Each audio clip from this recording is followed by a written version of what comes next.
So now I'd like to introduce our panelist, Kim Mooney, who has been with us many times over the years as a presenter at Interface. She's worked in the end of life and grief field for over 26 years with hospice and as an independent consultant, most recently receiving the International Association for Death in Education and Counseling's 2018 Community Educator Award.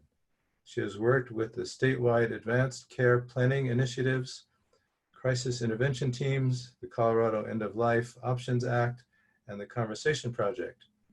He's a founder of Practically Dying, LLC, which is an educational and support organization whose mission it is to help us remember how to engage birth, life, and death as opportunities to live without hesitation and die without regret.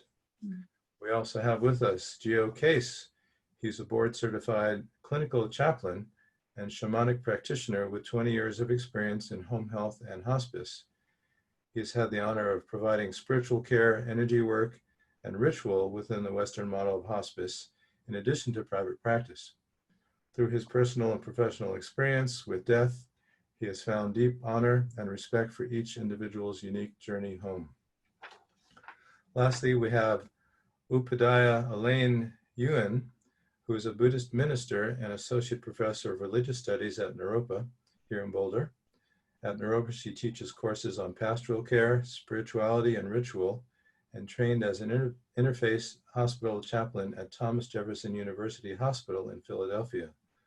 She is currently researching how Buddhist chaplaincy is practiced in the West, as well as in Asia. She continues her exploration of contemporary life through many activities as a teacher, parent, and artist. So please give a warm welcome to our panelists. I'm going to stop this screen share and now welcome Kim to get us started. Hi. I actually recognize a number of you. It's really nice to see Hollywood squares of people that I already know.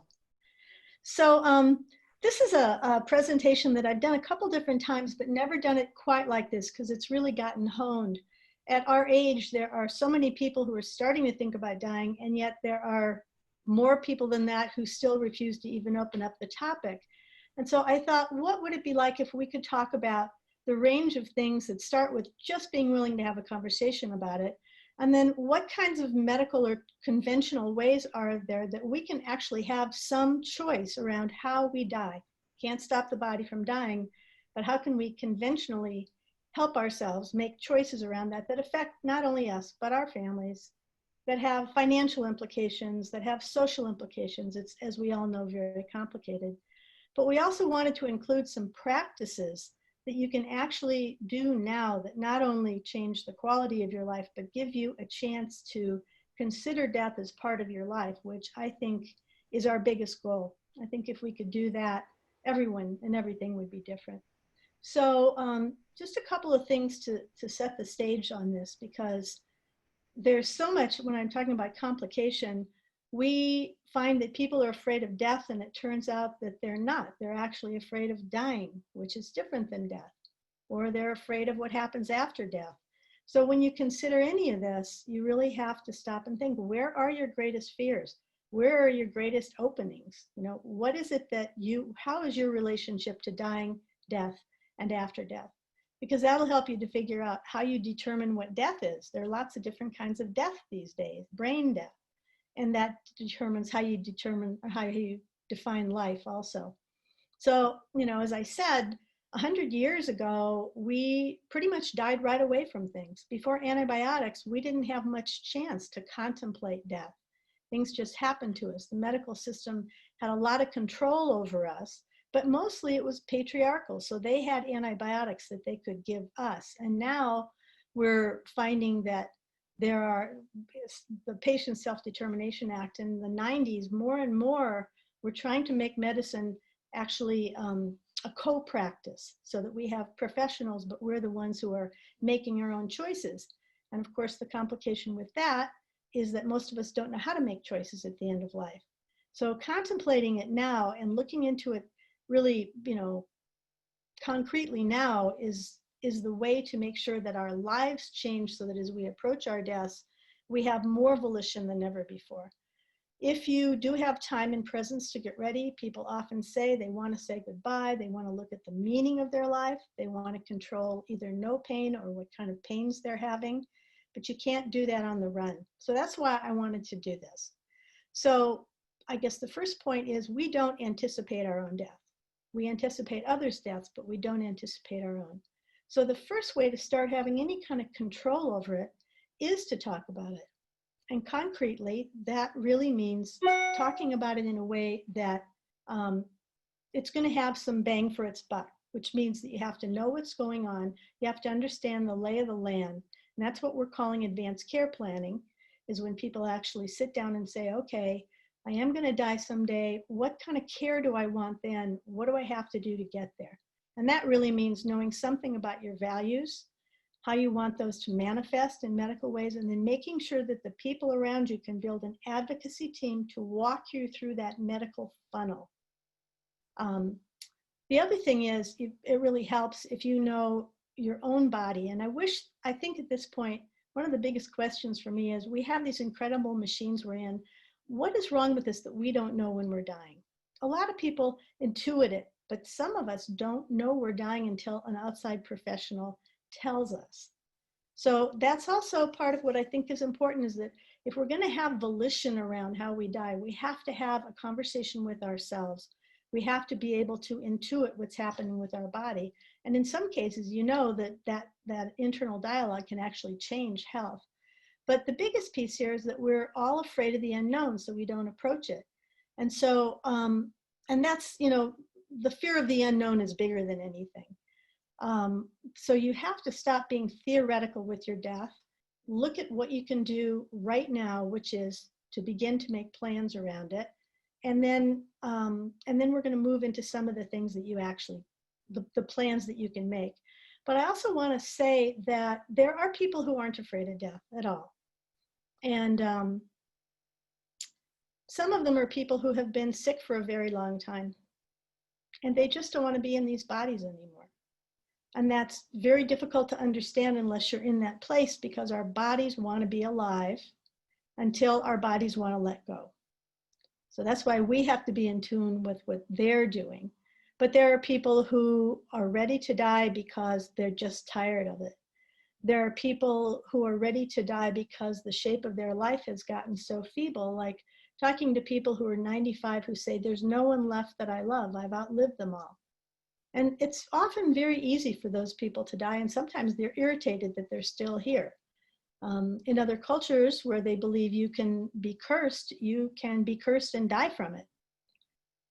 There are people that we know who, older couples who die at the same time. Hasn't everybody heard one of those stories? Uncle Fred died and his wife had a broken heart and she died 6 hours later. So there are people that for whom this process is not as important. They just can let go. I had friends who said, my work is done. My work here is done. I'm ready to move on to what's ever next. And it seemed that they died almost on command. People who said, this was really affected me. A woman I was working with who had been caregiving a woman who'd had dementia, and her husband had died 6 years earlier. And she was pretty demented. And at one night she had her hands over her face and she looked up and said, where's Fred? And the caregiver said, Fred has been dead for a long time. And she said, I'm not supposed to be here anymore. And she died the next morning. So who knows what all of these things are about? They're different for everybody. But we have some choices around how we're going to die. So let's get really concrete for a little while, because that's mostly what I'm going to cover in this section. And that is when someone is dying. And in this country, we still define dying very differently than it really is. And so that's important to know, because you may have a really strong sense that you're dying and you may be told you're not, because our medical establishment is really focused on cure. But they are becoming more and more amenable to helping people have choice as long as it fits within their ethical framework. So if you want to intentionally choose to interrupt or alter the natural course of physical death, or influence it medically or psychologically or mystically, you have to have enough dialogue. Unless you can just go lay down in bed and die, you have to be able to articulate what it is you want and have advocates that allow you to move within the medical system. So people who are in hospice, which is the socially acceptable line for dying, this is when we all know that someone's dying. It's the only box that we have to put them in.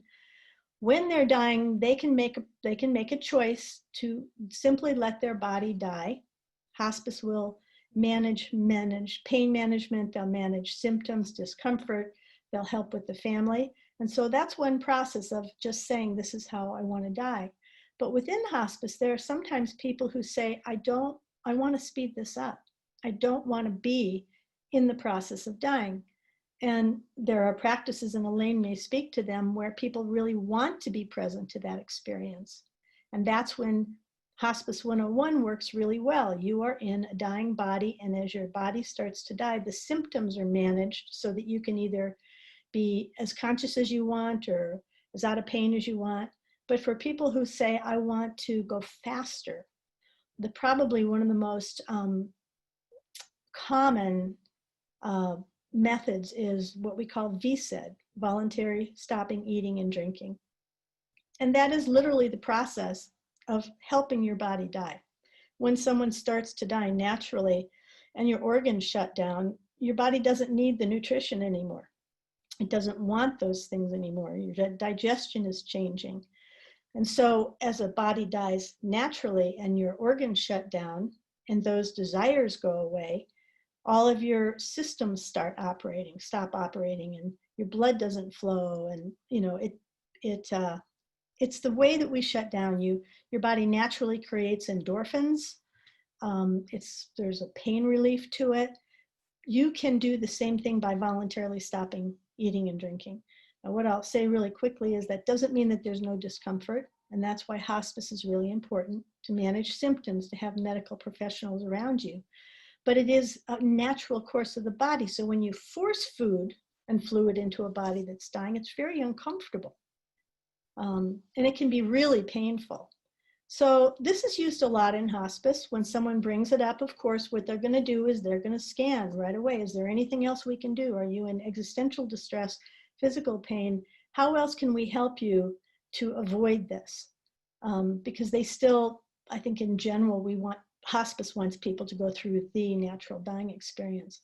VSED is really comfortable. It's a relatively comfortable way to die if your body's already dying. It is not if your body is not already dying. And so people who attempt this on their own, and there have been some, usually don't make it all the way because it's so uncomfortable. And as you may know, when you stop eating and drinking, you can stop eating and your body can stay alive for weeks if you're even drinking a little bit of water. So that intention to stop eating and drinking as soon as you stop drinking is really when your body starts to let go and you want pain or symptom relief. And I can answer questions about these later, but we've got a lot to cover. The second one is palliative sedation.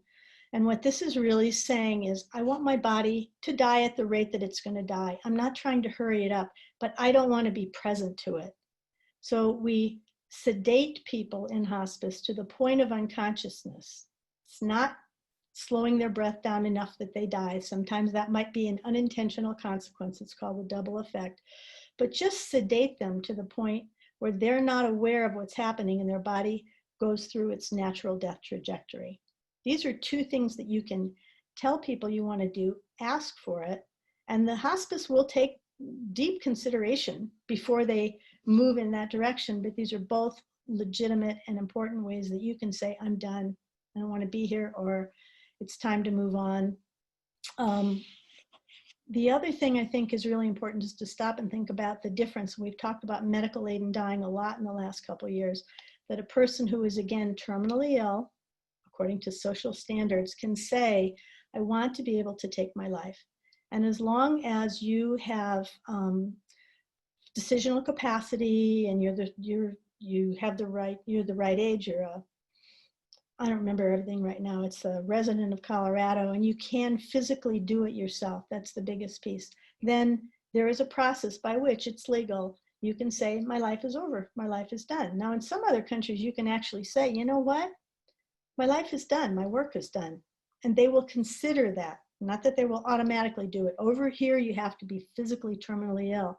But in other places, they're broadening it to say, you know, I've lived with a mental illness my whole life. Even if I can't make a decision at the end of my life, I want to be able to let go of my body. So it's broader in other areas, but we're starting to have the thinking that it's okay for a person to say, my life is done, my life is over. You can also, in this country, final exit is still a viable method of self-deliverance. It's not legal, but it's a lot more complicated. It has the same sense of I'm ready to go as medical aid in dying, but it's not legal because medical aid in dying, you self-administer. Final exit is actually when someone else, it's a euthanasia where the drug, no, that's not really correct. It's too complicated to go into right now. It's not legal. That's all you need to know. Darn it, just go with medical aid and dying. And there's also some really nice things happening, like William Peters has a group called Shared Crossings, where he teaches people to go over the edge of death with someone else. So for many people, this has been a really sacred and volitional way to make that transition. That's the thing I think is the most important that we're going to talk about a lot, is how do you make that transition? Up until 15 years ago, we came up to death and it was this big black monolith, and medicine still kind of told us what to do. And now we're starting to say, you can run alongside of us. Medicine can run alongside of us. So what we're trying to do is figure out all of the different ways right now that people can, I guess we're trying to cross teach. Like, now I'm losing my train of thought. This happens when you're my age. So for example, we'll hear a little bit later that people are looking at how meditation works with psychedelic drugs. How does mindfulness work with medicine? We're trying to blend and create different ways that we can still look at death as a medical process, but use other ways to make the transition easier or more empowering. And that is probably where I'll stop for right now. Yeah, except that we know that people who had near-death experiences, almost anybody who's been there, almost all of them come back and say, I'm not as afraid anymore, because of the fact that they've had an experience outside of their body, which is what most of this that we're going to be talking about now is about. So,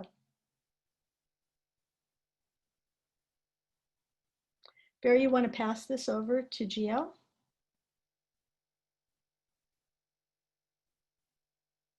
So the next three people, I should say this, what we did was I wanted to talk about the real concrete medical pieces. Gio is going to talk about shamanistic practices, because they also are very potent in terms of helping people be less afraid of death.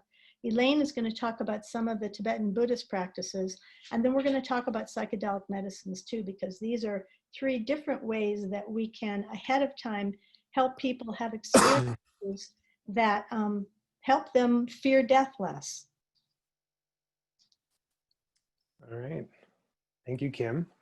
Hello, everyone. I'm excited to be here and doing my first collaboration with Interface. As Kim mentioned, I'm going to talk a little bit about shamanic practice. And whenever I do that, I like to start off by identifying and being very particular in how I describe myself. And as it was on the website, and as Kim said, I am a shamanic practitioner. I am not a shaman. And the reason I bring that up is it's a very important distinction for me and other people, and not everybody agrees with this. I certainly have taken the classes. I have developed my own relationship with my helping spirits, but that's something that I've chosen to do, where a shaman is an individual that lives, breathes, and generally has been initiated by spirit. And it's a path that is often not exactly a choice. I think the other part of that is we have to honor that there is a cultural relevance to shamanism, and there is a history And there is a history where these practices that originated with indigenous cultures were persecuted and demonized. And so for me, as a white man in the Boulder community, I think it's important to recognize the privilege aspect. And as I said, the cultural relevance that can sometimes be lacking with a level of respect on where it came from. So I'm sitting before you not as a scholar who studied for decades, but as someone who has had the honor as a chaplain and shamanic practitioner working with individuals at end of life. I'm just going to kind of go through a few practices, and we're going to have some questions later. So I'm not going to go in all directions diving deep, but I think the first thing I want to put on the table is really taking the inventory of our own belief systems. And I think as Kim went through, we have our usual Western way of approaching death and dying, and we're talking about things that are a little more esoteric. Now, I will say here in the Boulder community, we tend to do that a little more often. So this might be second nature and things you all talk about and reflect on all the time. So it may not be that surprising. But I say that because shamanic practice is a system that interacts with the spirit world. It is a system that recognizes that everything we see in this 3D reality, your body, my human body, the mountains, the rivers, the lakes, my pets, my home, exist on another level outside of this third dimensional reality. There's an energetic and a power reality that coexist at the same time. In addition to those level of how we exist, it also recognizes that there are different worlds besides this one. And the world we live in this dimension is often known as the middle world. And the middle world is the only one that has a ordinary reality that we interact with every day and a non-ordinary reality. And when you discuss with shamanic practitioners or do your own studying, you'll often hear things spoken in 3 different worlds: the middle world, the upper world, and the lower world. And they are not limited to those 3 worlds. There are interworlds, and that's a whole other lane of conversation, but just know there are many worlds. And as a shamanic practitioner or a shaman, those are individuals that access a different state of consciousness to actually join those worlds, to visit those worlds, to gain wisdom from those worlds. And we do that in a number of ways. But how does this apply to death? It was Chief Seattle that said, there is no death, just changing of worlds. So in discussing these worlds, shamanic practitioners and shamans believe that when we leave this middle world and leave our body, we just don't disappear. We don't go into nothingness. We actually go to a different world, which reflects on sort of what Kim was talking about earlier. Is, I think in my work, what I've seen, some existential anxiety, some nervousness, some fear, is sometimes about the finality of what we think this world is, that when we die, we will be no more. So I think we have to hold the question that if this truly isn't the final step and something else continues, how does that affect the lives we live every day? How does it affect our choices? How does it affect how much drama we want to play into? And I think when things are not as final as we perceive them to be, they'll often be less impactful in our life. So that's a question I as we venture through this program, is what would it be like if this wasn't final? And even further than that, what would it be like if we had the opportunity to actually have an experience and explore what happens after we die? And it's often this imaginary land, but in shamanic practice, we actually have the opportunity to have an experience with that. And how we do that is in a number of ways. And some of you may be aware of the shamanic journey. And the shamanic journey is quite often how we enter what we call the shamanic state of consciousness. And that is our ability to be aware of things beyond this physical reality, also referred to as non-ordinary reality. And there's a lot of different ways that we can do that. One of the most common ways is using music, and specifically drumming. Drumming at a certain beat affects our brain and our consciousness to open in a different way than what we do in this normal conversation. So whether that's a practitioner using a real drum, whether that's recorded drum, that is a way I personally will dive into a lot of my journeying. In addition to that, it doesn't have to be drumming. It could be general music that has an impact on your system. I know individuals that will join that state of consciousness through dance. I know individuals that will use guided imagery or story. And then finally, another popular way is through plant medicine, which we'll talk about in a little while when we throw this back to Kim. So a couple things to highlight in this experience is if we do make the choice to experience the other world beyond this one, is I kind of think of it in two parts. In when I guide somebody through this, it's very close to home. And what I mean by that is we start with our body. You know, even though our goal is to experience the world beyond our body, there can be a lot of fear of what it's going to feel like. As Kim said, people are often afraid of dying, but how they're going to die. So let's start before the point of death.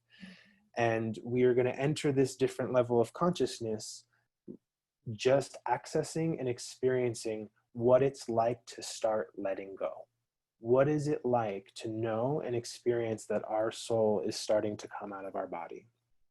And that can look different for everyone. You know, I've worked with people where as soon as we bring the awareness in, they're good, they're done for that session. And then there's some people, depending on where they are in their work around death and dying, they want to go. They want to go all the way to what we refer to as the destiny of human souls, and they want to leave their body experiencing it. Who am I going to meet? Do my life review, and have the full experience of afterlife. So please know if after this talk, this is something you want to explore, we always have the choice in how far we want to go in these practices, and that might look different every time we step into it. You know, I often tongue-in-cheek say, like, we would never go on vacation without checking out where it is and what kind of fun time can we have and what's it going to look like. So yeah, I think something like vacation compared to death, I think we can apply again in a humorous way of let's actually go there, let's figure it out. And by default, you know, just our human experience, the fear tends to dissipate as we do things more. So whether that is checking out a part of town that we've never been to, or some of us that have experienced surgeries more than once, it tends to not be as impactful and as fearful if we get to do it again and again. So apply that to what if we were able to experience and prepare for leaving our body and joining the next world twice, 5 times, 10 times, 20 times. So there's a lot of opportunity to make that less impactful. I think another aspect of that is some of you that work in death and dying or have loved ones may often hear that mom or whoever it is starts to see individuals in the room or starts to interact with beings that we here, healthy individuals, can't really see. And during somebody's dying process toward end of life, their external world gets smaller and smaller. And they tend to not connect as much with individuals in the room or the interest that they once had. But we in Western culture often think that they're just disconnecting from us. But we often don't think or reflect on, could they start connecting more with something beyond here? And so another aspect of venturing and exploring these worlds are the beings that we often find there.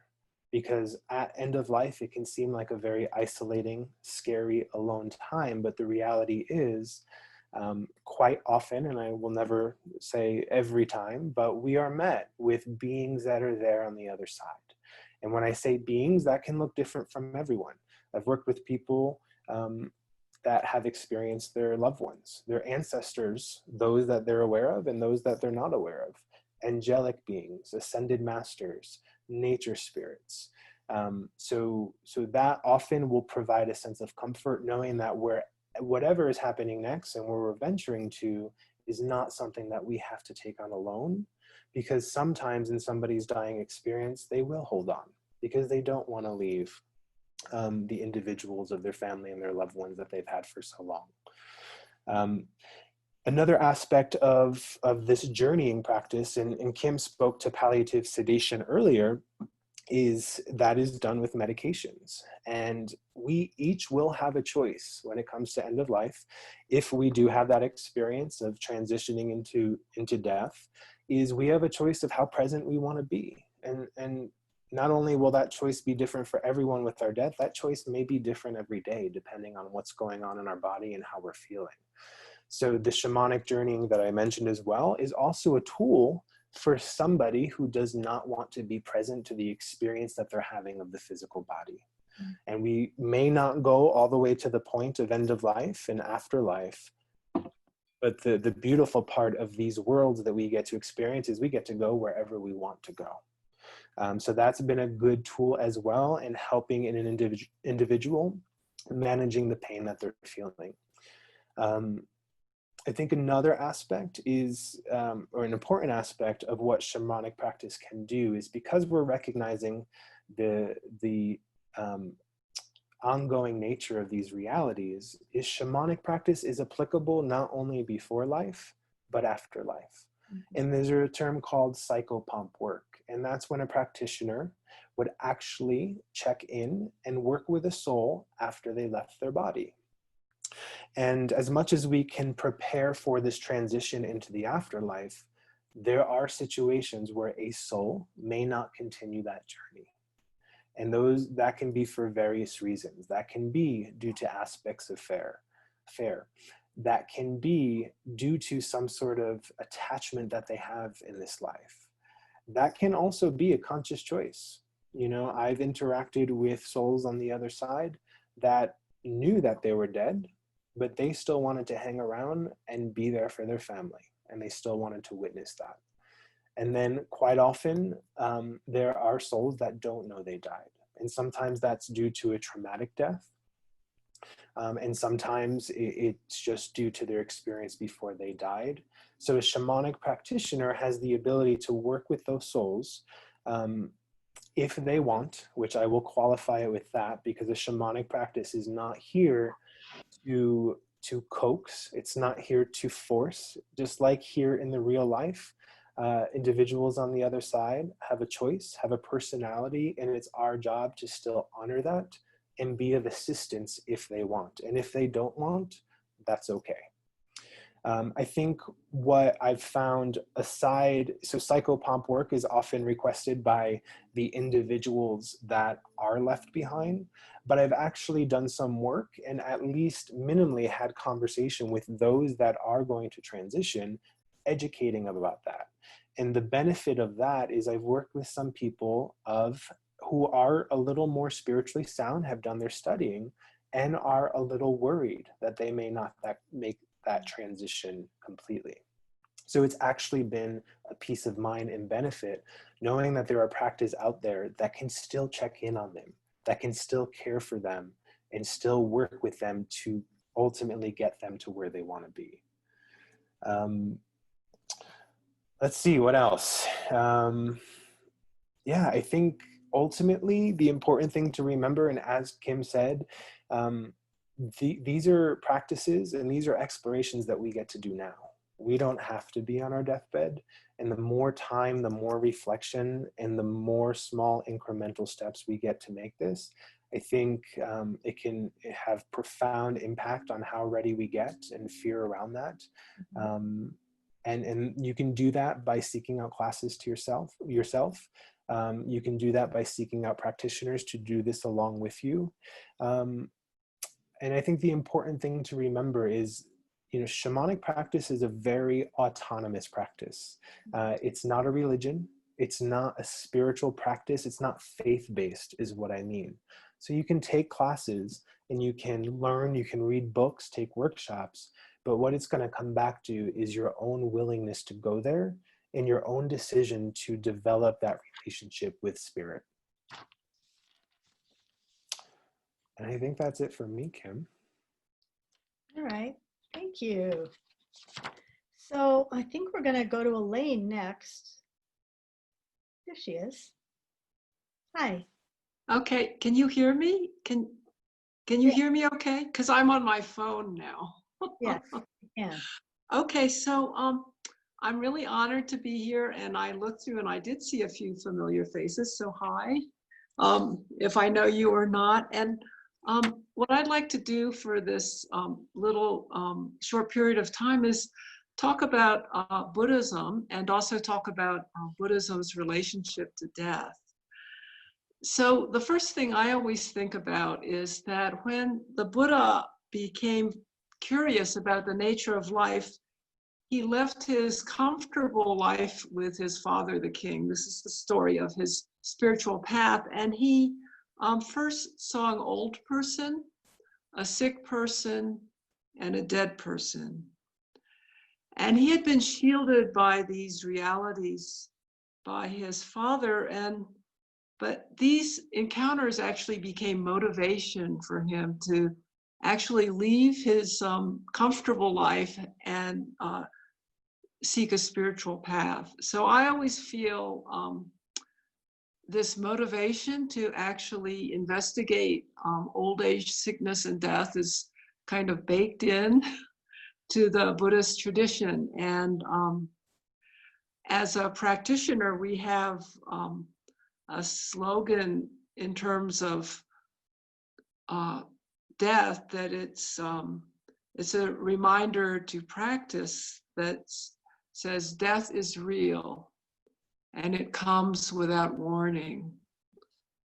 So I feel this has always been true, but of course in our modern time it's obviously true with all the COVID and even African Americans being shot.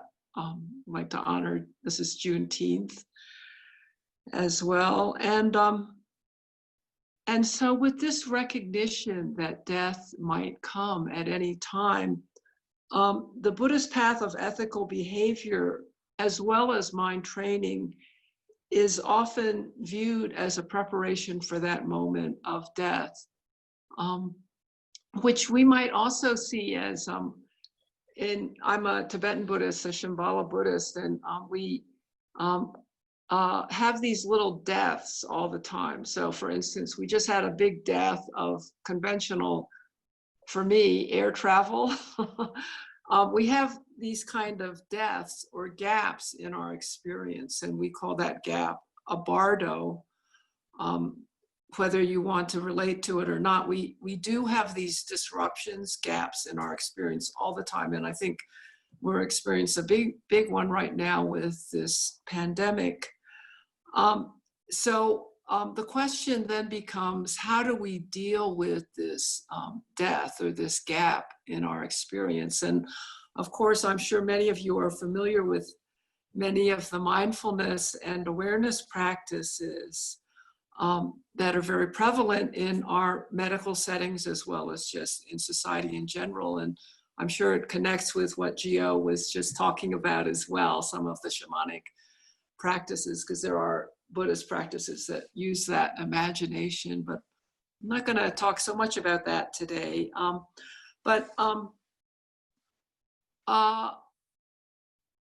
One thing is that in terms of setting up for this death, because what happens is that we have anxiety and fear around these disruptions. And so the physical death of one's body is like a large one, but we also have anxiety and fear about any disruption. Actually, I'm getting ready to move back to Philadelphia, and I have a lot of anxiety around that. That's not big, but it's a little death of my life here in Colorado. One thing that as Buddhists that we talk about is that in order to really cope with or to understand this wanting to hold on, which is so evident at the end of life, sometimes, not all the time, this wanting to hold on and become a sort of solid identity is that this was the Buddha's first teaching, is that we actually mistakenly think that we're solid. So we don't go with the flow, you might say. We don't go with the dissolution, rather that we think that we're solid. And there's a lot of what the Buddha called grasping around this. So we kind of like, we want it to be, we want to be healthy. And if we're sick, we want to be cured and things like that. So, so that's the first teaching of the Buddha, and actually all of the practices that have stemmed from that, both the ethical understandings of compassion and how we work with each other, as well as the practices of mindfulness and awareness. They all support this understanding that we're actually not as solid as we think we are. And so, so I wanted to talk a little bit about the actual moment of death that I've sort of witnessed as a hospital chaplain, based on the dissolution of, based on dissolution, basically. And so in the Tibetan world, we view that we're constructed of different elements of earth, water, fire, air, and space. And this is not, I'm sure, different than the shamanic world or many native worlds.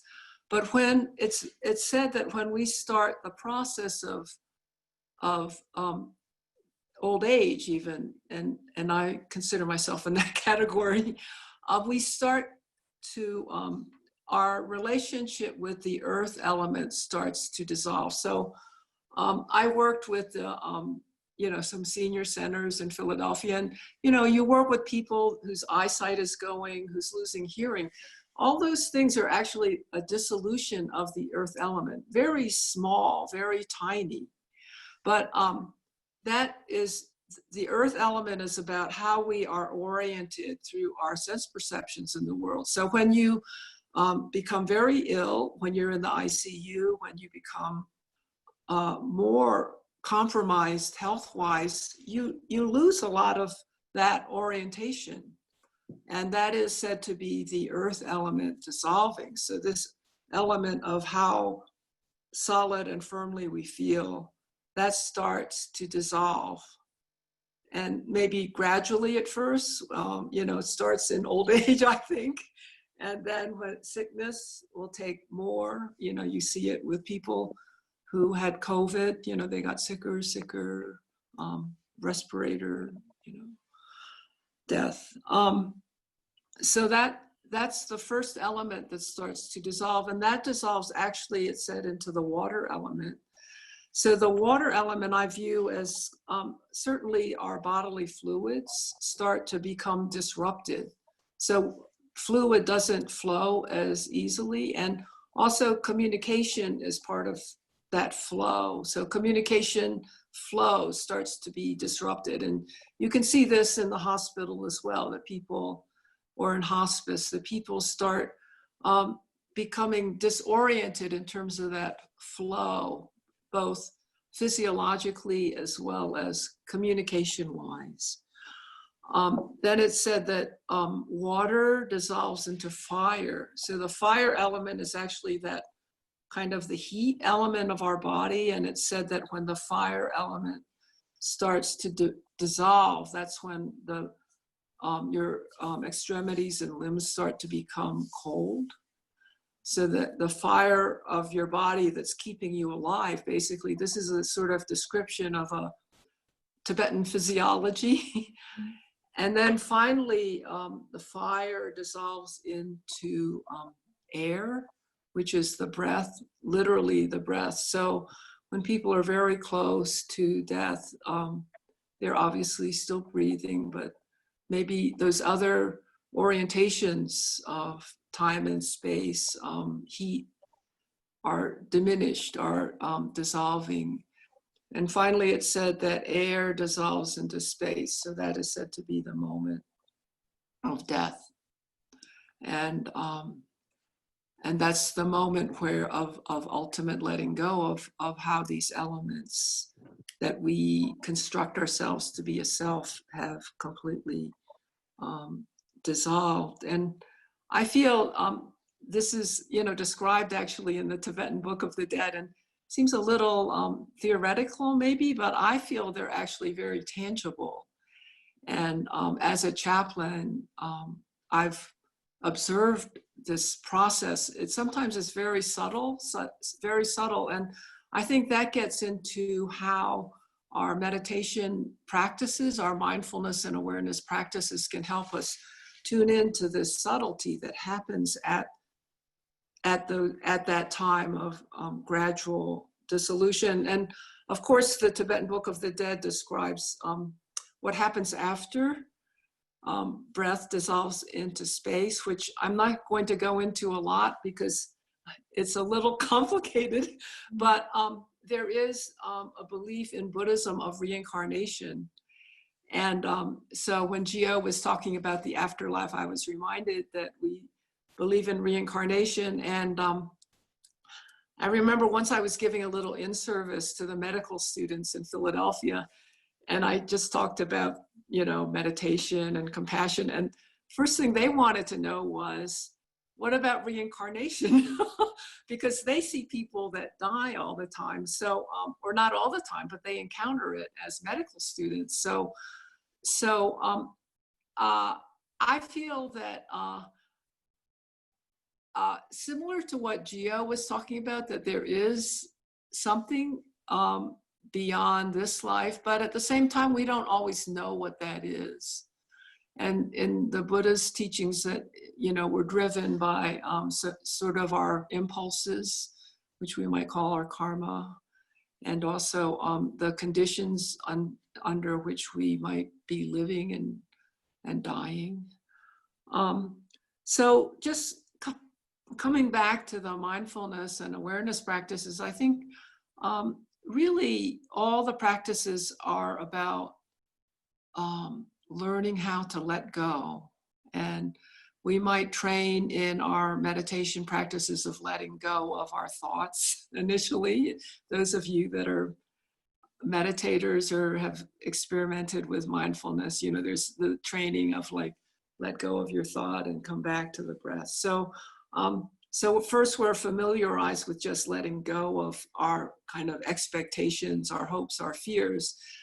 But then as we train further, and it's true what Gio said as well, that we become familiar with this practice of letting go. And then we might be asked to let go not only of our thoughts, but of giant things. Like I feel the groundlessness of this pandemic situation is much larger. We're being asked to let go again in a larger way of so many aspects of not only our thoughts, but our lifestyles, our connections to family, everything like that. So we're being asked to let go, and that's familiarizing ourselves with that letting go. And then when it comes to the moment of death or the time of death, we're also, so it's practicing for that time, familiarizing, and then also being familiar with that letting go is like, and then actually stabilizing an ability to actually stay with it instead of like, let go, let me out of here, or whatever we might feel, instead of panicking around that demand to let go. I mean, in that way, the pandemic thing is a great practice reminder. Yeah, so I think that's the main thing I wanted to talk about. I mean, the fear of the unknown is there, but now we have so much fear of the unknown. I mean, I feel it's all practice. It's all become practice. Our whole world is, I mean, whether you're a Buddhist or whatever your spiritual or ethical parameters are, we're all being asked to relate to the unknown in a large way. And yeah, so being able to familiarize and then actually recognize that this is the unknown and then stay with that. I mean, so often we want to fill in, Yeah. So just stay with that, because letting go into space sounds good, but it's a big space. So I think I'll just leave it there, and we can have discussions. Okay. Thank you. Thank you. So we're going to cover one more area and then we're going to open it up. I already have questions for you two. And this is not my area of expertise. I will just say that right now. We did have someone from the NOAC Society, which is a local organization that does a lot of work and is actually promoting the legalization of the use of psilocybin mushrooms for many reasons, but one of them would be to help people prepare for the end of life. But he's not here. So I did a lot of research. I have a number of friends who are pretty experienced. And if anybody here has something to say or realizes that I've said something clumsily, please interrupt. Because I'm going to do a pretty broad overview of what we're calling psychedelic medicine in some ways.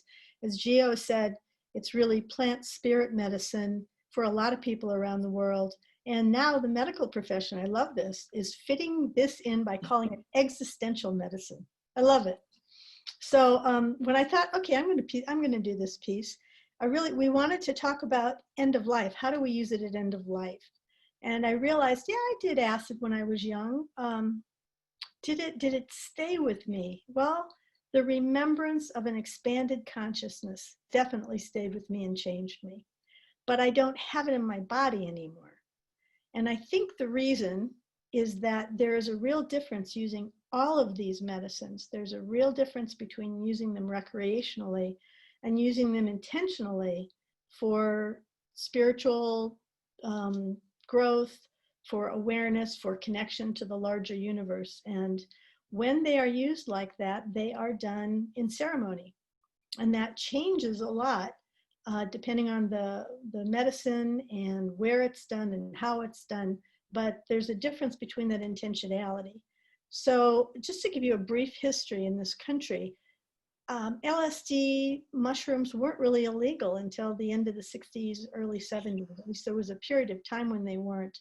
And then once they became illegal, then there was a completely different eye that was on them. But before that, Stanislav Grof did research both with acid and with mushrooms. You know, there was a lot of careful contemplative work done around how they affect us, how we can use them to become more connected to the larger universe. And then there was the Harvard Psilocybin Project, which you probably heard of because Timothy Leary and Ram Dass were two of the people who started doing these experiments in this research project at Harvard. Now, let me tell you who the other two were, because I think most of us would have wanted to party with this group. So it was Ram Dass, it was Timothy Leary, it was Andrew Weil, and it was Houston Smith. Now, who would not want to be around those guys put all together? But there were some ethical issues with the way that they had the project done. And at some point, Harvard just said, "No, we're out of here, you guys."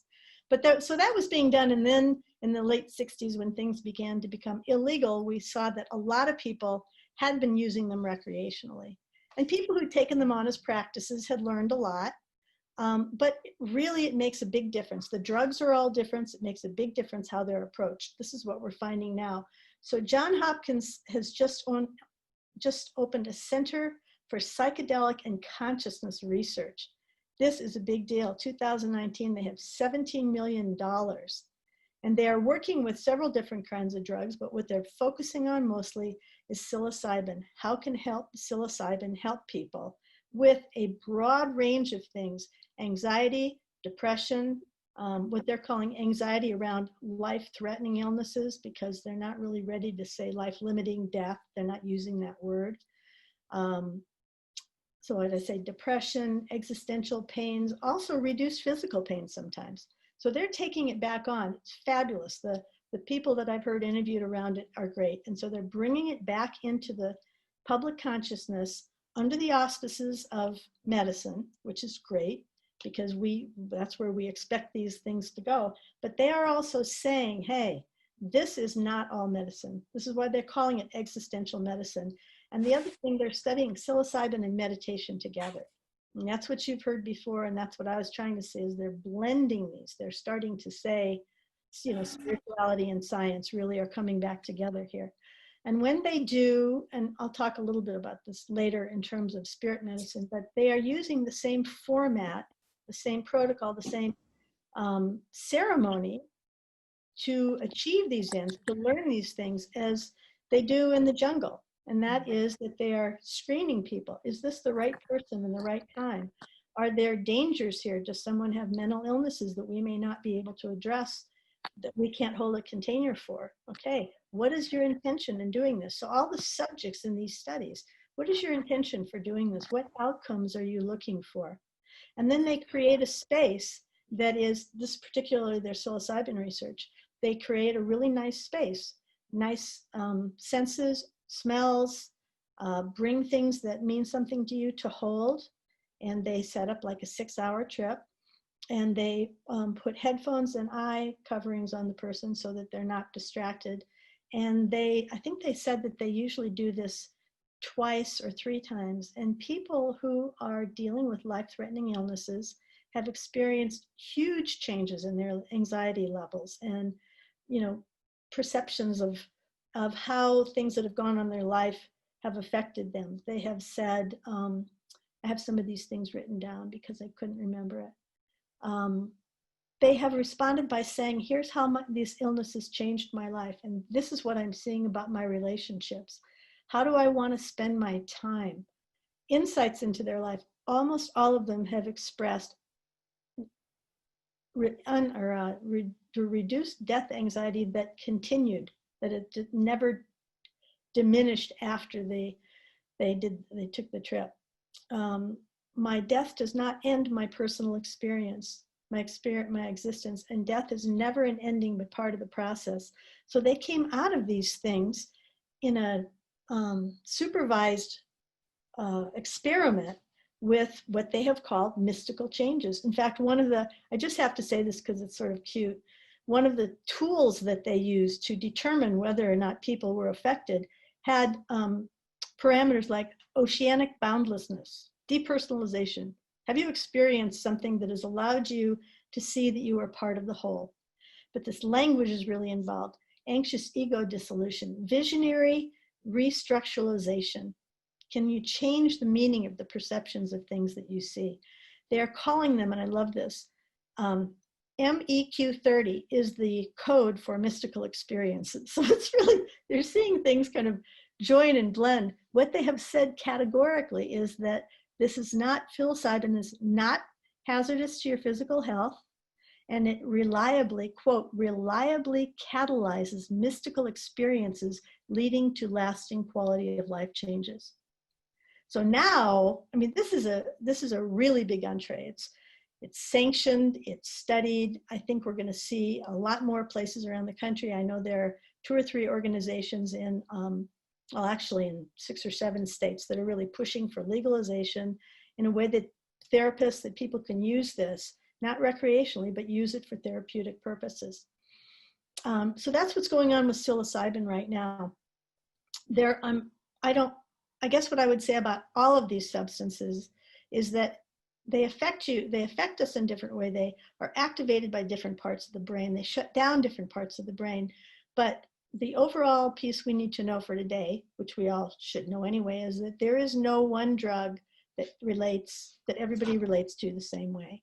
So depending on who you are, the circumstances, the space, the time, the company, the guidance, any one of these drugs can be profound, and either one of them can really trigger something difficult, bad trip you want to call it. So regardless of what they say they're going to do. So for example, let me talk a little bit about LSD, because that's the only one I've had familiarity with that I can remember. And that was way a long time ago. I know I did mushrooms, but mostly mushrooms that we did were our way to get out of Omaha for the weekend because we hated being in Omaha. So we just did what we could to get out of town. But acid has been around for a long time. And in the 50s, when research first started on it, it was very different. Now here's what I didn't realize. Does anybody remember Vincent Price's movies? The Tingler, House on Haunted Hill, you know, he was this big not monster movies, but sci-fi kind of movies. He did a movie called The Tingler, and it was about this, now it looks like a big rubber monster, because they're not, the quality of the monsters wasn't good. But in it, he and another man who happened to be, his name was Dwayne Hickman, convinced this woman to take a drug that made her crazy, and she killed herself. And it wasn't until I watched this movie about 15 years ago that I looked at the book they were reading, and it was all about lysergic acid, whatever, that they were giving this woman acid. So I thought, I must not have paid much attention when I was young, because basically Vincent Price and Dobie Gillis's brother were giving this woman acid in an old horror movie. And I didn't know that. So it's been around a long time. And so one of the ways that they characterize it, and this is why I mean everything's different for different people, is that they often say that with acid, you have broader visuals, but you have less emotional experiences. They try to categorize what it does to each person.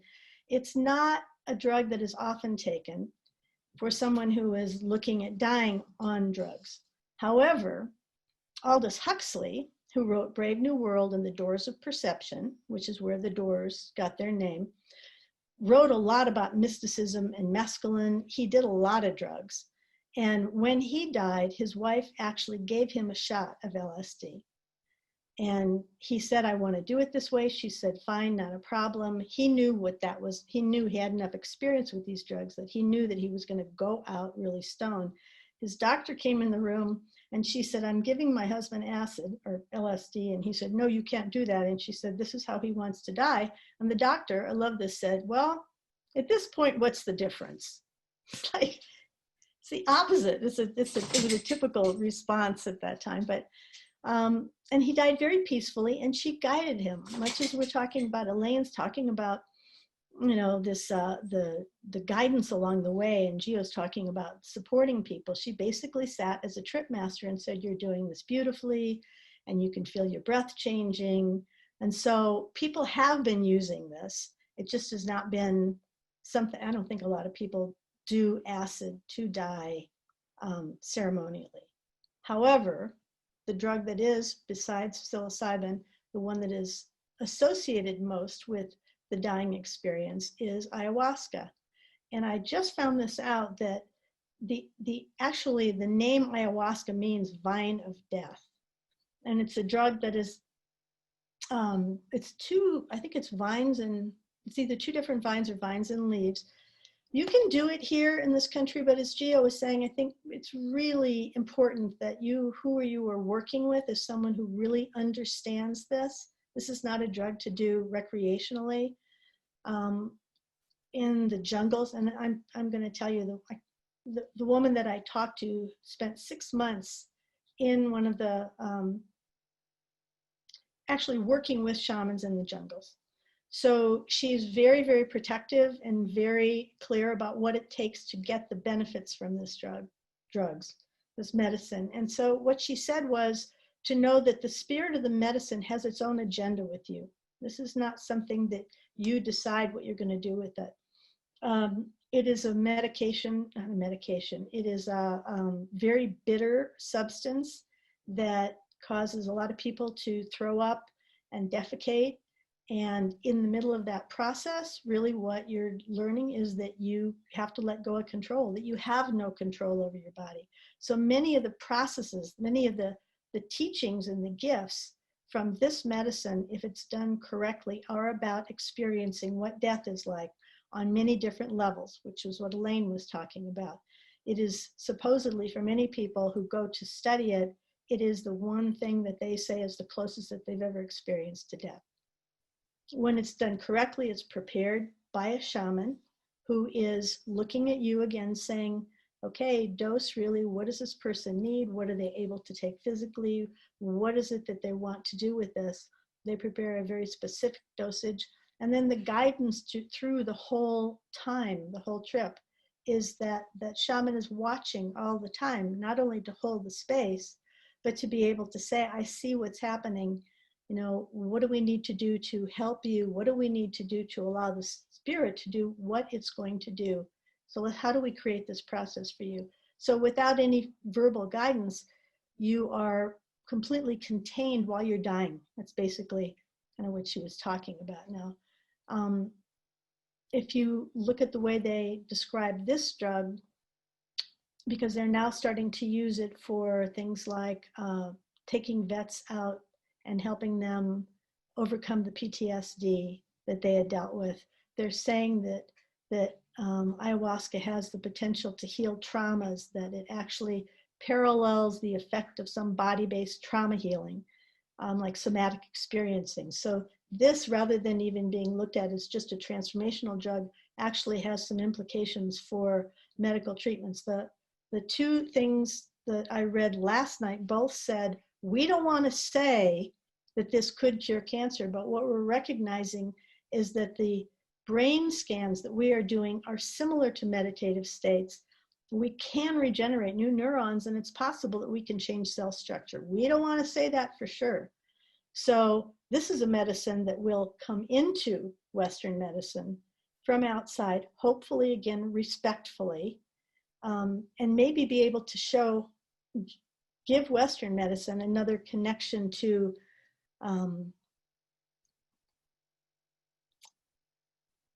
don't want to say helping people die, but give us a broader sense of what helping people die.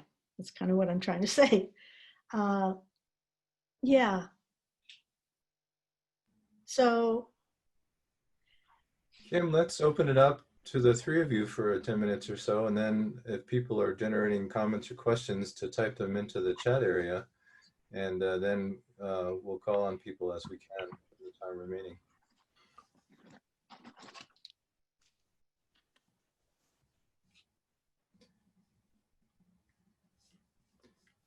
Gio or Elaine, do you have some comments following up?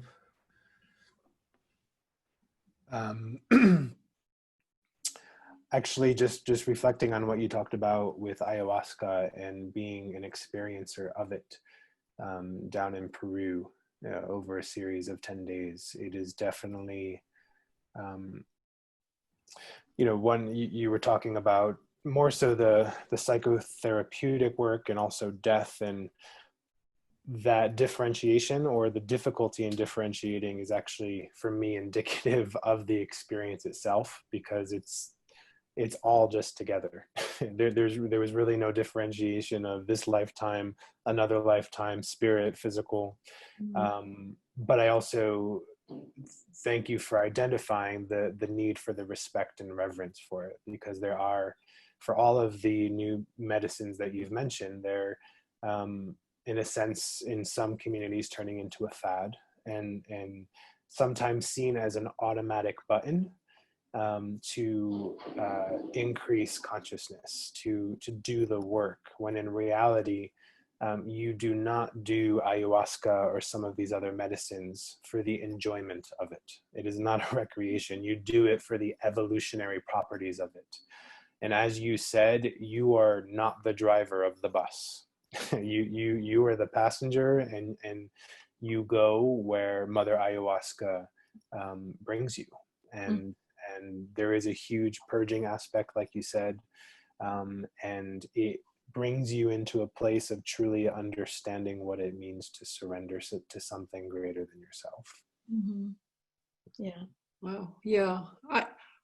I'm actually, because before I came to Naropa, I was a researcher in Philadelphia, a health services researcher, and I feel that and actually I was the subject of a meditation study, so I feel that a lot of what's happening now, like at Hopkins, is kind of this coming together of brain research, and then how that brain research informs how we think about consciousness.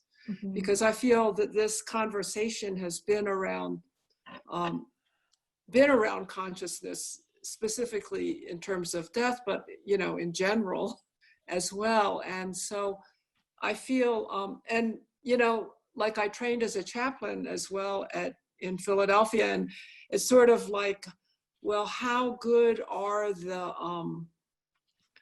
how refined are the brain scan markers in terms of characterizing what is happening with consciousness. So it's kind of a two-edged sword that the brain scans are a little bit of a clumsy instrument for consciousness, but at the same time, they're showing in a more conventional, I guess, of medicine. They're helping disseminate these practices and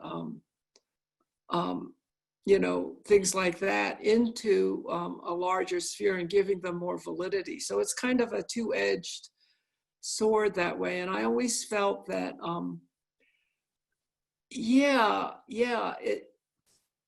I had a lot of conversations because what we're talking about is consciousness. You know, I mean, the higher consciousness, as well as the consciousness of our sense gates and things like that.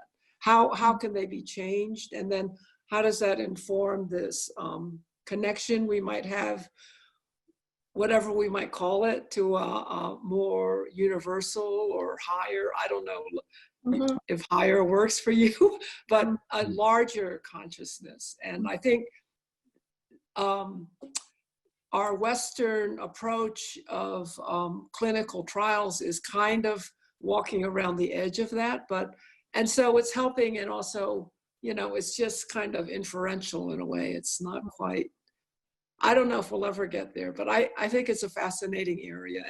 And also, Kim, I want to mention there's people at Naropa, there's a little group on psychedelics starting there. So Jamie Beachy's part of that. Yeah.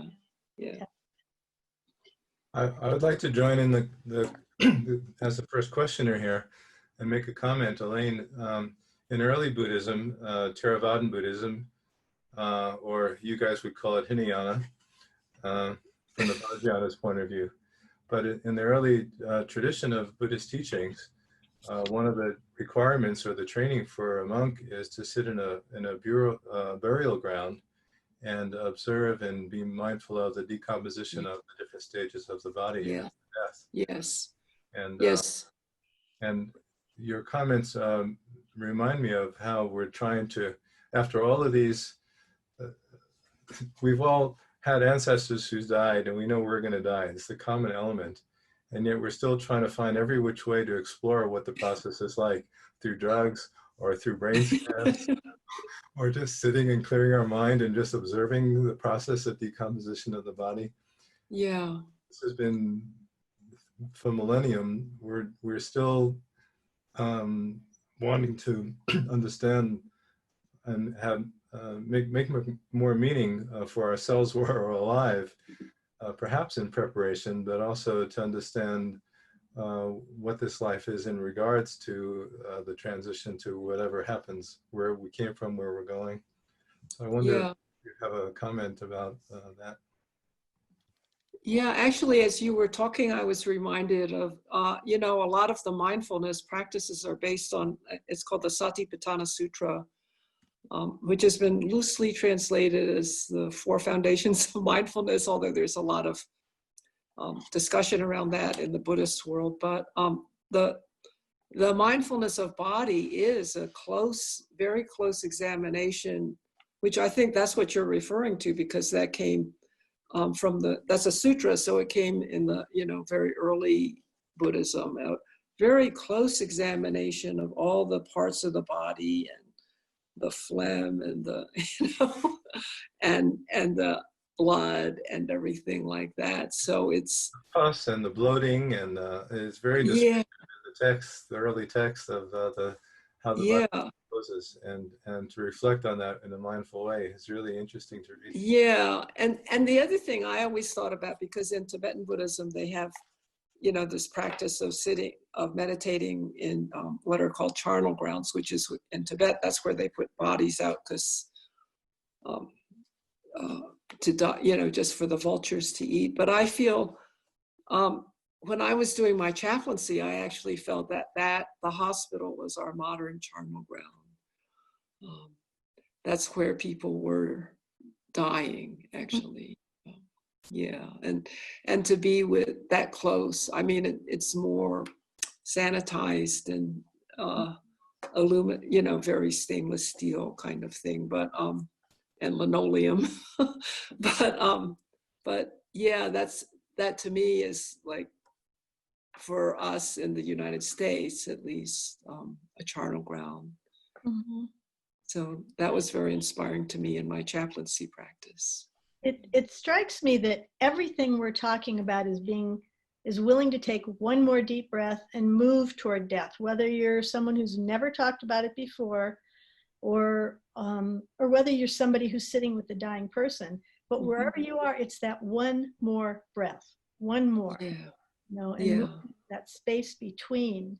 And I think that is the hard part. Is it's one thing to be anchored in reality. It's one thing to be anchored in lies and whatever we call our deceptive, but it's being willing to sit in whatever that empty space is in between, where it takes a lot of courage to get there. The courage is rewarded by the incredible joy of being in truth.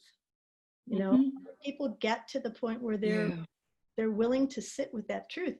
It's so nourishing. I think it's so nourishing, but it takes that courage to get in there. Like ayahuasca takes courage. I think for a lot of people, being guided by someone initially, like a shaman, is really, it's fabulous, because you have people who know what's going on. For some people, they just have to take a deep breath and die. In a Celtic shamanism, when you journey, you may not journey to a place, but you may journey to the space between the acorn and the nut. Journey to the in-between spaces where there is nothing, and you are to stay there rather than try to waffle toward the more solid surface. Yeah. That's beautiful. I saw somebody texted something. I'm working with my iPhone here. I just want to say that I just yesterday came across a Facebook page of images of dead people in coffins around the turn of the century. Oh, wow. And the explanation of the Facebook page was that this was a convention that was pretty common, that you would take photographs of the deceased person in the time when, I guess, photographs were starting in the early 1900s to memorialize the person. And so there were these beautiful but sharp images of people and what they're like in the corpse position in their stage of existence. And in our culture, now we have hospice and all of you who are specialists in being around dead people, as if all the rest of us don't really get that experience. It's kind of a specialization because it's been removed from our society. Yeah. And actually, I saw Bob and Lindy were on this call, and at Boulder Shambhala, when people die, we have, they've been really wonderful in facilitating people.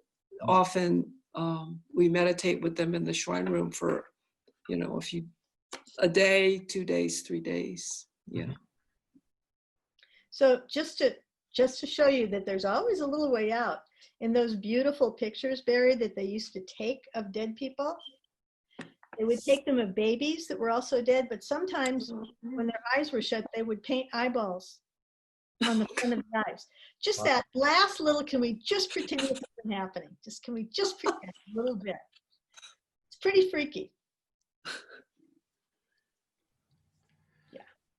So there's a question from Lynn, and I'm having trouble interpreting this. I think she wants to actually ask the question. I mean, like, get on screen. Says, I have a verbal question. I can't text and listen simultaneously. Meanwhile, define nothing. And then she says, whoever discovered ayahuasca in the first place with the symptoms? Defining nothing could be like, nothing. It could be hours, but we can try. But I don't know I think ayahuasca, like many of these medicines, has been used for thousands of years. I don't think there's who found it so much as we've appropriated it or we have been able to join in for the benefits. But these have been, I wouldn't even begin to venture when ayahuasca or any of these medicines were first used. Probably the first time a caveman chewed on something, because we're always looking for something that's going to take us farther. So, in my classes, I used to really love the word liminal space, because it's that space beyond beyond the boundary, beyond the limen, which is boundary. And I feel the nature of that space is beyond words as well. So it's highly experiential. So who knows when yeah. the first person ate a root. This was a simple, practical question. If 2,000 years ago you ate something that made you throw up and have diarrhea, would you ever eat, I guess maybe, though they had the experience following that and then realized so. But my question to you is this: through all of the themes of what you've been speaking about, I noticed this issue, this paradox going on, and that is you're talking about life as and believe me, I've spent my time, I remember Purple Double Dome, LSD, and I was in Edgar Cayce Foundation the summer of 1976. So I've got the feeling and background of the stuff. But why does there seem to be this paradox of we want to stay attached to living, yet at the same time we realize that there is really nothing. I mean, I look forward to my death. I welcome it, like going, navigating space-time is like a burden, like from the minute I was born, right? Because when you're born and you go, oh my God, I have to, so there's that aspect, but then there's what the theme that came through with your talks was that you're trying to somehow stay connected to life, painting the eyes on the dead babies, and like, where did that come from? What's so holy about this space-time existence? Let me take a crack at this really quickly. And first, I would just like to say, I have, as the older I get, the less I like the word we, because there's an assumption in place, okay? So I think along the human continuum, we'll start with, why would somebody taste something that tastes like that and throw up and do it again? I think some people know intuitively, this is going to take me where I want to go, regardless of how hard it is. I think other people go, ooh, doesn't taste good in my mouth. I think that we have people, we're in bodies that are designed to stay here, and we are in consciousnesses that know something way beyond that. And so some people at some times, and this is the process that we're all talking about. How do you get from where you just go, ooh, I'm here and I'm scared to die, to wow, there's more to it, to wow, my body and the universe are connected, to wow, I'm ready to let go. That it's a process, and it's available to each person, but people choose to be in very different places. So there is no we. We have a body that wants to stay alive. That's its job. Thank you, God. I put my hand on a stove. I want my hand to come off before I have to stop and think about it. And that body, for many of us, also knows when it's time to let go. But what we're learning here is that it only now, because we have been so cut off, it only knows that when we open to that knowledge and say, what do I want? Tell me what's going on. Pay attention, but tell me, get me back into my body so it can guide me through the experience of my life and knowing when my life is supposed to be over. And Gio, this sort of came up when you were talking too, about that individuality, about how you, what did you say? It's autonomous. Basically, you're autonomous doing this, right? Yes. I mean, I think, Lynn, just listening to what you said is, you said one of my favorite words, which is paradox. And I think sometimes in our human brain, we try to conceptualize the larger divine aspects of reality. And that's not always possible. And I personally think that the nature of this world is both and. It is a paradox. Whereas much as I'm sitting here talking about these practices and sound kind of certain, I hold true in my heart and my soul that as much as I think I know nothing. And those two can exist at the very same time. And I think when we're talking about these spiritual aspects, and we have often heard the phrase, we are spiritual beings having a human experience. But we are having a human experience So those spiritual truths are true, but we still want to have a level of respect and honor for anything that comes that, that comes up in this human journey. So I think what you said is actually very true. I think what helps is our desire to change, that it has to be one thing or another. Mm-hmm. Yeah. It's something Yeah. to be. There are these real practical realities when people are dying. I was just listening yesterday about when you need to use the most versus the others, you know, power of attorneys, where the person doesn't know how bad it is. And there's this evolving disease that's like, that you don't know as practitioners where it's going to lead. And there's this thing called scope, she referred it to, is in the words of these directives, right? And it reminded me of my son, who's always saying, Mom, you're doing scope creep. Do you know what that is? Scope creep is like the worst anxiety. My house, which part do I fix first? He's an architect, you know, and they experience this all the time in the building industry. And this is in life, which is like, you know, the metaphor for the building industry. And it's that's what I am disturbed about at end of life is, you know, you guys are working in this all the time, so you get what I'm saying, right? What I'm talking about with scope. Well, yeah, what I'm hearing from you is that there's a lot of procedures, and that actually in a way comes along with our medical world, that we need to proceduralize and kind of know what's happening, even if it has to do with death. So to me, that's where the practice, the moment-to-moment attention comes in, because maybe people will get better. Right. You don't know what prognosis will be. And so there's a moment-to-moment aspect. And to me, the gap is that we have to give up our either hope or our fear. Our hope that things will get better, or our fear that things will go not the way we want. I mean, however better or worse means to you. So we have to somehow constantly work with that. Actually, we're highly information. You know, there's a lot of information now, and there's a lot of information around the death and dying literature now. So yeah, I hear what you're saying, to navigate that. That's where to me, the practice comes in, helping us work with that conceptually driven hope and fear that we get our concepts from, you know, the latest book on death and dying or something like that. I mean, on one hand, it's useful, it's highly useful. And on the other hand, it could, you know, be another source of what we call grasping, of fixation. So it's walking a line.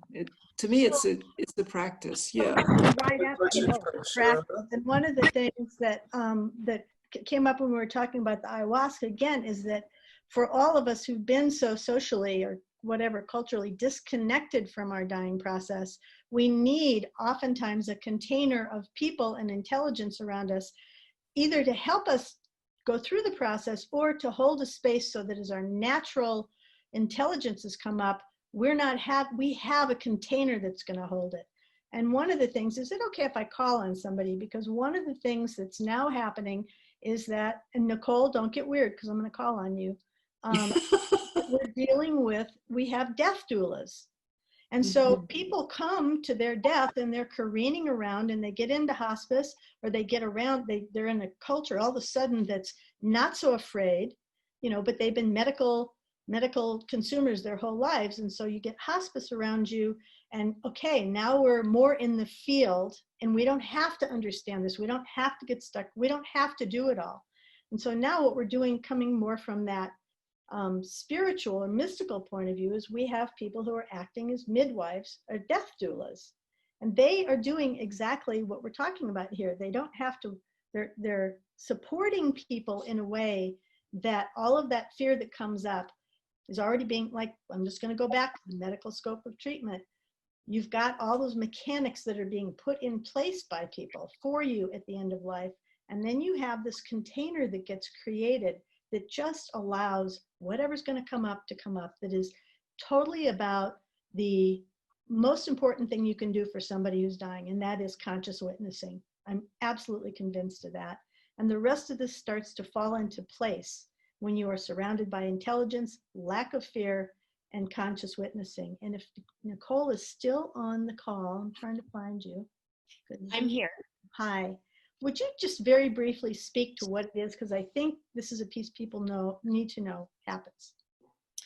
Yeah, so what I find in the death and dying space is that most often when I'm able to get with a person and sit with a person. Or just wait, stop for a second. Yeah. In 2 sentences, say what a doula is, because I don't think some people know.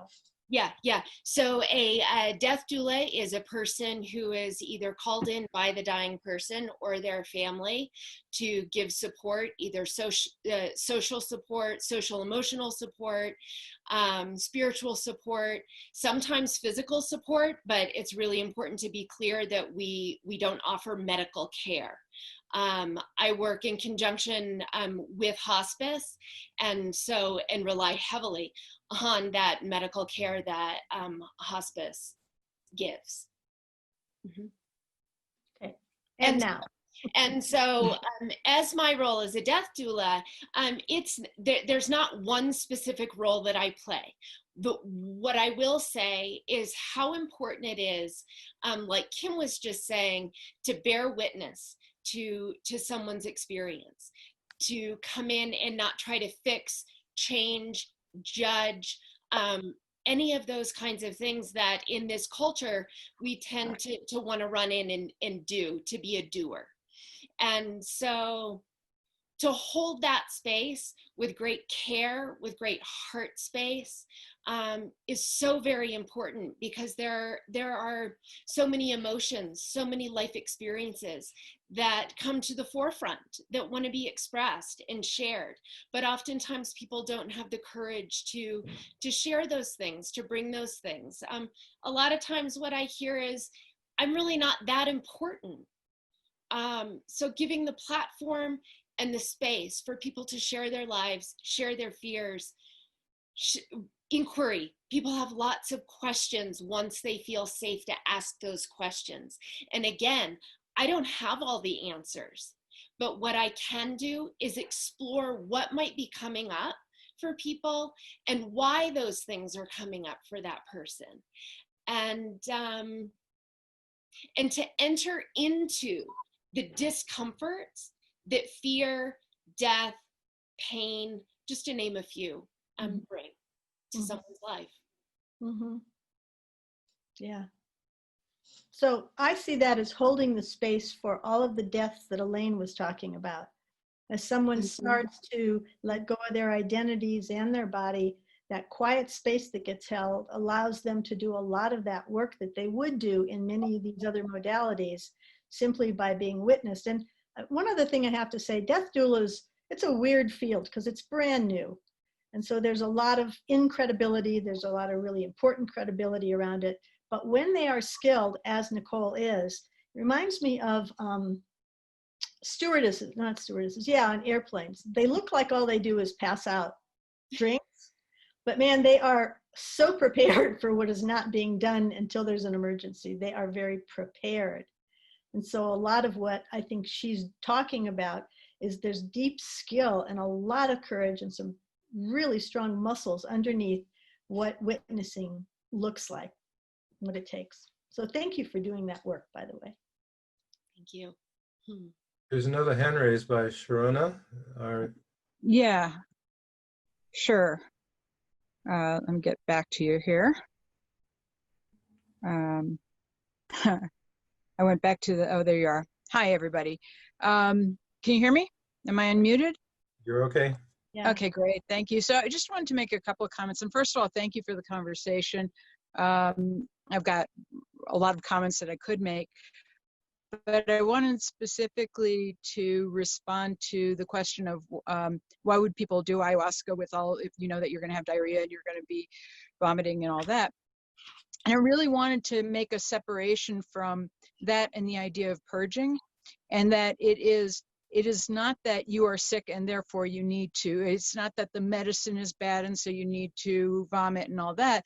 It really is, I think, Gio, you mentioned, or someone mentioned, that there is a spirit to the plant. And the plant medicine actually sort of performs a certain amount of, if I can be so bold as to say, psychic surgery.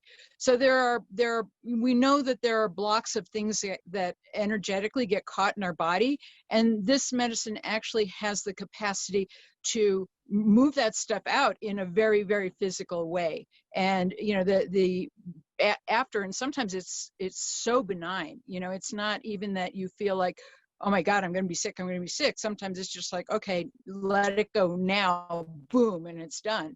Not always. It depends on the body. It depends on how much you prepared the body for it. But once you've had that experience of being cleared out, you realize the value of it. Absolutely.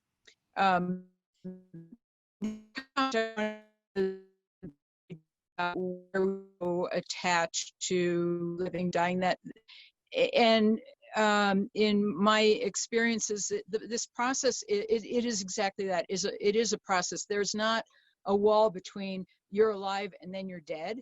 And the living are constantly being informed by the dying and by the dead. You know, so there is a very deep spiritual aspect to anybody who can truly be present to that process. And I'm sure anyone who's been working with the dying have seen that, where people can continue to be informed by the spirit of the person who has died. In fact, in Aboriginal cultures, they keep the body in you know, certain, I think in Papua New Guinea or something like that, where the body ends up staying in the family domain for years, you know, and is fed and is honored and it's all that. So it's really only in the West that we've tried so hard to medicalize the process and not really see it as just a complete continuum of you know, the life process. Yeah, I guess that's enough for now. I could go on, but those are the main points that I wanted to make. And again, thank you all. Great conversation. Thank you. Those are great comments. Thank you. Sandy has a hand up.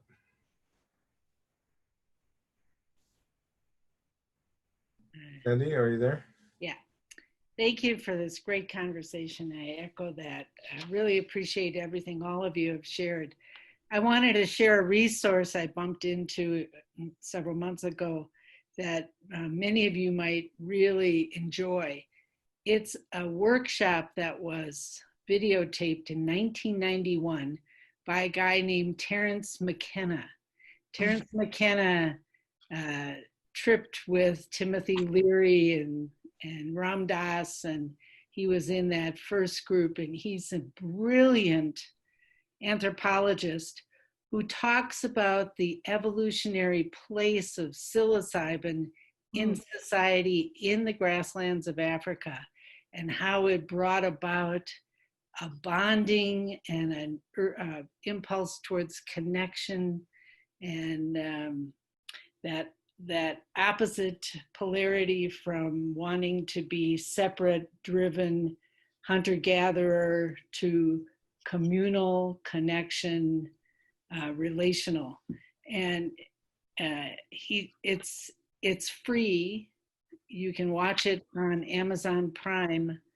And the name of the workshop is Seeking the Stone.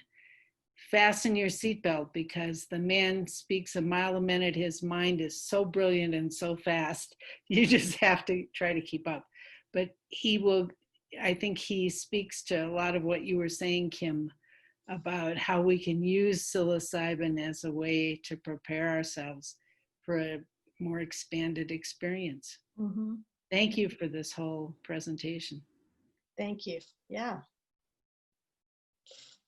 By the way, I have one more quote. When I was looking up Aldous Huxley, he apparently did a lot of acid, and they videoed him.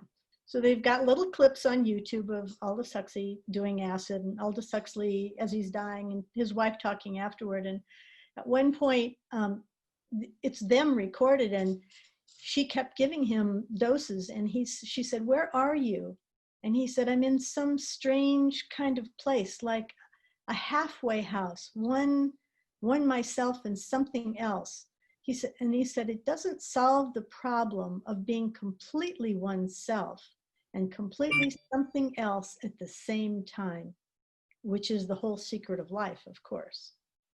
But that was nice. And then she said something, "Well, Tim Leary," and he said, "Well, Tim Leary's all right. He's sort of an Irishman just banging around." Those are the contemporaries, you know. Yeah. To be completely oneself and completely something else at the same time. That's that gap in between where we live. Mm. Yeah. That's a good quote. Right. Anyone else have a comment or question? We're coming around to our time out here. We have a few more minutes. If not, we could end early. Perhaps each of you would like to make a closing statement. And now that we're wrapping this up, maybe that's a good way to close. This is the most fun of anything I do, honestly. The death and dying, studying death and dying for the specific purpose of trying to get over enough fear that I can probably do it the way I want. I'd like my death to be a continuation of my whole life, a giant firecracker at the end of it rather than this drizzled out fear. But the most important thing is that any of these, coming to these kind of presentations, any of this has the potential to make you more aware of the finality of your mortality. And that is the secret to life. When you really remember every single day that this could be your last moment, people will say, "Well, isn't that really depressing?" I'm thinking it's the exact opposite. So I love these conversations. I love them. So Tim, do you want to say what you're offering people and how people can contact you? Yeah, when you look at my website, it's practically-dying.com. And I do advanced care planning with people. I work with people who are dying. I do a little bit of everything, but it's all in this, in sort of the realm of supporting people who are thinking about dying and resourcing. So one other thing I will say, there's a man named Rick Doblin who's probably done the most in this country that I know of. He's got a group you can look up called MAPS. It's the Multidisciplinary Association for Psychedelic Studies. And it's a really good place to learn more about everything we're talking about right now. But no, my closing is thank you for thinking this is fun. And also I want to say, Barry, thank you for being this community treasure for 130 years. Thank you. Gio? Excuse me. What else to say? At least tell us about your practice and what you want to let people know. Yeah, so actually, I'm doing most of my work as a director and chaplain in a local hospice company named Elevation Hospice. So I had a small private practice years ago, but primarily doing that in hospice. And I think the only thing left to say is, as I described, I have this shamanic practice, but also I'm a chaplain. And for me, the tension between those two things is so rich. And this is touching on what Kim said and Nicole said, is as much as we have these tools, as much as we have these conversations, and there's always things to do, we need to always remember the power in being the sacred witness and being able to witness somebody else. And the biggest gift we can give them sometimes is just hearing them, seeing them, and understanding them. Yeah, that's it. That's cool. But, I'm really grateful to be part of this conversation. Glad you could join us. Elaine? You got to unmute yourself, please. Sorry. Yeah, I've really enjoyed just being part of this conversation and here and I've known Kim for a long time, and this field of chaplaincy has been it's really been important to me. And actually, I'm going back east, but I'll be part of a study. We're going to study where are Buddhist chaplains practicing, and to me the question is, how might mindfulness be used? I mean, maybe you're not a self-identified Buddhist, but mindfulness in itself as a kind of modality, both for patients and families as well as care providers, is really becoming very accepted, actually, in our Western world. So yeah, so that's what I'm really interested in, and certainly how it interfaces with understandings and practices around end of life is certainly part of my passion. So it's great to be part of this and actually hear about all the new developments, or maybe they're not so new, they're kind of just resurfacing, but hearing all the developments around different more natural ways of dealing with understanding and coming in contact with the moments of death and dissolution. So thanks. Thank you. I want to say one more thing really quickly. There are going to be, this year coming up, you will see more discussions like this, more events like this. And so if you get on my mailing list, I'm going to be making sure that we herd these together. So get on the website and just get on the mailing list, and I will make sure that you hear about other events in Boulder County and surrounds that are going on like this. Oh, that's the practically-dying.com. There's a way on there to just get on the mailing list. Susan is mentioning a plug for the deaf cafes. Susan, do you want to say something about that? I know Kim can address that also. Maybe she's just... I had to find myself to unmute. I gotta find you also. Yeah, a great conversation, you guys. Really, really enjoyed it. Yeah, I just wanted to put a plug in for death cafes, and we have, Kim and I and Gio have all been involved in them for I don't know, 7 years or so, and of course now they're happening on Zoom. So I run one once a month that was originally from the Lafayette Library, but you can attend all over the world now because we're all on Zoom. So form of death. I had some guy show up who said that he just plugged in Death Cafe June 19th, and all the Death Cafes that were happening that day, because he was in the mood to go to a Death Cafe that night. So he just put in the date and he found our Death Cafe that evening. So as long as you speak the same language, you can attend anywhere you want. Susan, give us an elevator speech. What is Death Cafe? Death Cafe is a meeting of people who want to talk about end of life, who are willing to go there to have this kind of conversation like what we had today. We are not representing any ideology or selling anything or proselytizing about anything. It's just whatever people whoever shows up, what's on their mind. Mm-hmm. We're not a grief group, but we do support people who are going through, who have had losses. And we always have interesting conversation, and we usually end up cracking up a lot. So. Oh, and one more thing I'll say about it is you can mute yourself. You can go to a death cafe and you can listen and you don't have to say anything. Right, right. That is, for some people, the first time they've ever just sat in a room and been part of a conversation and learned things and never had to participate. So there's no pressure. Right. But if you have something on your mind, something you'd really like to explore, you can just throw it out as a topic. So they're actually quite fun. They are fun. Well, thank you all. This has been a wonderful thanks. Zoom. Nice Zooming with you. I asked earlier for people to let me know if they tried donating to Interface but couldn't. Maybe if you just pressed raise your hand now, I'll get back in touch with you. And we certainly would like to capture your donation and making your effort pay off. We've been struggling with figuring out how to continue Interface before when we were meeting in person. Let me just fix this here.